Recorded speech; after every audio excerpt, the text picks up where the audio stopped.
Hello there, good evening.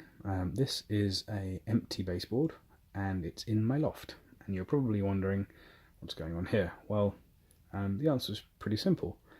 I have been really enjoying 2mm fine scale to the point where I thought to myself, maybe it's just worth selling my 4mm stuff and rebuying it in 2mm. The challenge with that is twofold. Firstly, typically the stock just isn't available in 2mm. And if it is, it requires kit building, scratch building, conversion parts for ready-to-run kits, or just expensive ready-to-run models.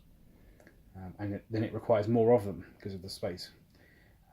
But more importantly, the benefits of 2mm are somewhat lost in this context when you're trying to build a layout that's physically large, and the layout subject is one which doesn't really benefit from the finer details. With a pre-grouping locomotive, with spindly wheels, you can see the flanges and the size of the wheels, and it really makes a difference when that's done finely. With a modern diesel or 1980s diesel, you just can't tell. So the only benefit really is being able to hand lay the track. But you can hand lay any track, you don't need to hand lay 2mm.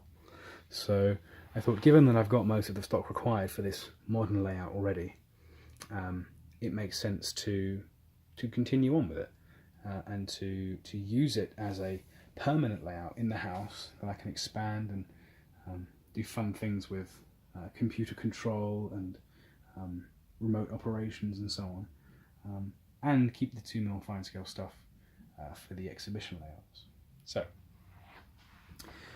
the reason this is here is because it's a 4 foot by 16-inch module. Most of my modules are 5 feet by 16 inches, but they have stuff on them, so this was just a way to test the aperture of the roof hatch, the loft hatch, sorry, and it's perfectly fine. This is 16 inches and 4 feet. I could probably fit 5 feet, and the cross section can be about 16 inches square, and it would still fit without a problem. So I'm not planning to put any fine detail, leave fine detail on the boards when I'm moving them between the workshop, the garage and here, but it's good to know I could in theory. Where you can see the board now is roughly the place it will be, that they will sit, in the sense that it's about 16 inches back from the corner, which gives me about 16 inches height for a back seam, and then it will curve up. And in terms of height, obviously I can't go below this. This is a structural piece of wood, so I can't go there. But what I can do is build some L-girder benchwork from there across to this, around the other side and across there. That's about 17 feet.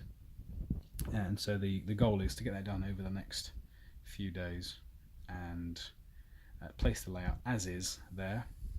I've got about half a dozen tracks to lay on the two baseboards before I can really consider them finished in terms of functional readiness for running.